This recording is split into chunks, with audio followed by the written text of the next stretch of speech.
OB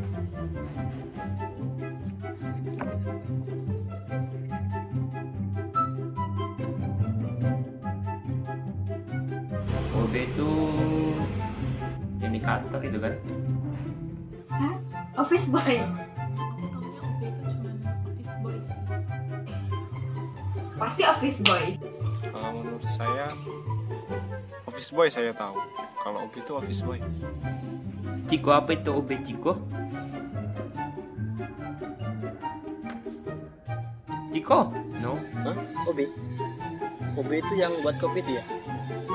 Yang di perusahaan? Gawe bersih-bersih, nyapu, antar kopi, segala macam.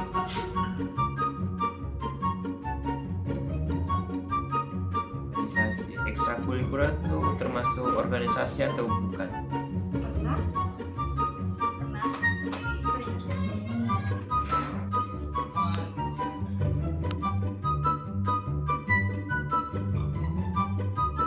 Aku dulu masuk di ekstrakurikuler bahasa Inggris sama bahasa Jepang.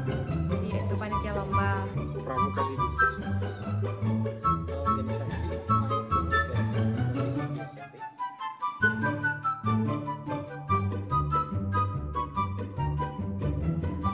Yang adil. Bisa mengayomi, bisa menjadi guru sekaligus menjadi sahabat sih. Mungkin yang gak suka marah-marah, terus bisa mendengarkan dan gak cuma nyuruh-nyuruh, tapi dia juga turun tangan langsung. Yang tegas dan mempunyai jiwa pemimpin. Harus tegas dan juga nggak kayak seperti bos, ya harus ikut melaksanakan juga. Kalau saya pemimpin ya yang tegas.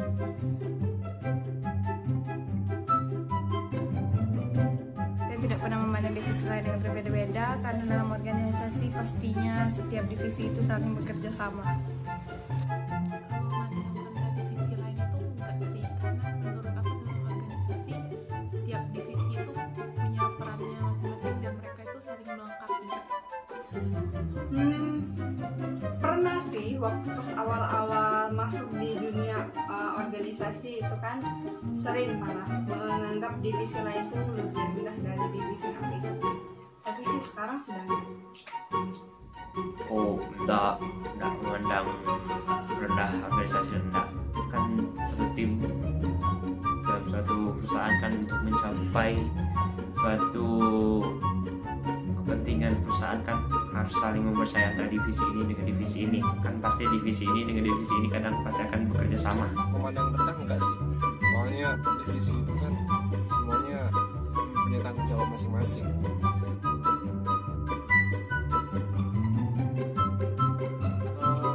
Maksudnya terbuka gimana? Dalam organisasi pastinya saya selalu terbuka dalam mengeluarkan pendapat dan membantu setiap divisi yang ada. Kalau saya sih orangnya introvert. Jarang sih kalau mau bercerita dengan teman-teman.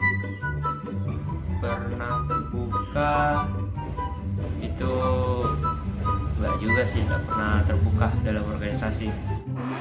Kalau aku sih selalu sedikit.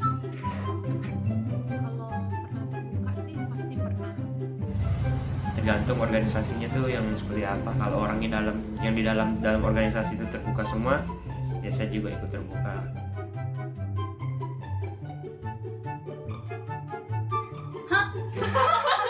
Manajer tugasnya memimpin, kontrol, terus memotivasi karyawan. Apa dia tugas manajer?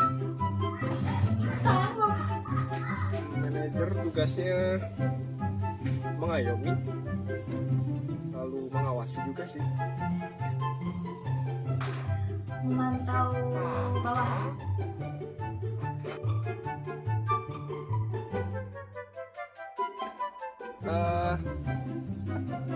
Dengan kepala dingin sih. Kalau kepala panas demam saya. Cara menghadapi masalah yang pasti dihadapi dengan santai. Nggak ambil keputusan yang menyusahkan orang lain juga, dan lebih mengetahui apa sih yang menjadi pokok permasalahannya gitu.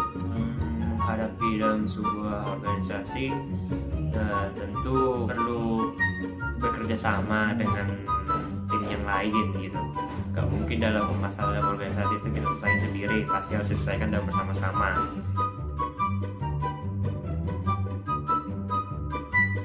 Penting lah, pasti penting manajer. Perusahaan yang kecil menurut saya manajer sih nggak terlalu penting. Karena ya manajer kan sebagai perwakilan dari suatu divisi gitu. Nanti kalau ada rapat pasti yang dipanggil itu manajernya, bukan semuanya gitu. Pasti ada satu perwakilan yaitu manajer. Nanti setelah rapat, nah manajernya tuh menyampaikan apa hasil rapatnya ke tim-timnya dia gitu.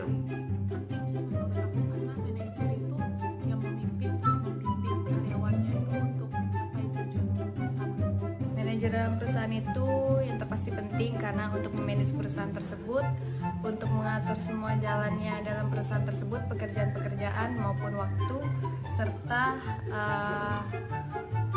memanage semua pekerjaan yang ada di dalamnya. Ya penting sih, soalnya itu kan pimpinan kita. Kalau nggak ada manajer, gimana mau mengawasi kita? Itu sih. Tapi kalau di perusahaan yang lebih besar, aku pikir sih itu sangat penting.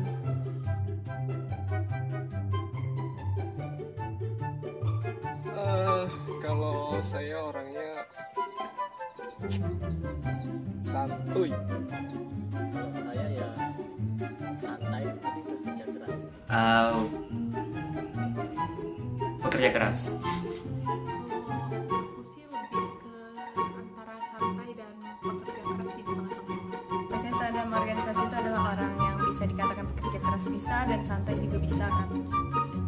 Kalau dalam sebuah organisasi, jujur, aku tuh orang yang awal-awal itu bekerja keras dan bisa dibilang sih dapat diandalkan. Tapi kalau aku sudah mulai bosan, kayak organisasi itu nggak ada perkembangan yang menarik, aku biasanya menjadi orang yang biasa-biasa aja sih.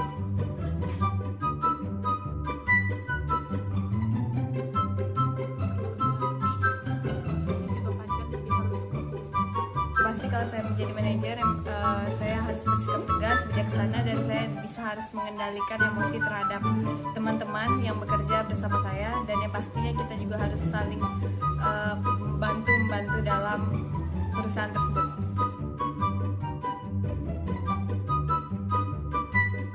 Penting. Ya penting aja gitu. Menurut aku sih sangat teramat sangat penting. Itu harusnya nomor satu sih, soalnya itu kan bagaimana kita untuk bertahan dalam sebuah organisasi. Penting sih karena setiap orang dalam organisasi itu nggak sama dan punya perilaku masing-masing. Menurut saya perilaku dalam organisasi itu penting karena yang pertama pastinya ya kita bisa tahu bagaimana setiap organisasi itu bersikap seperti dia.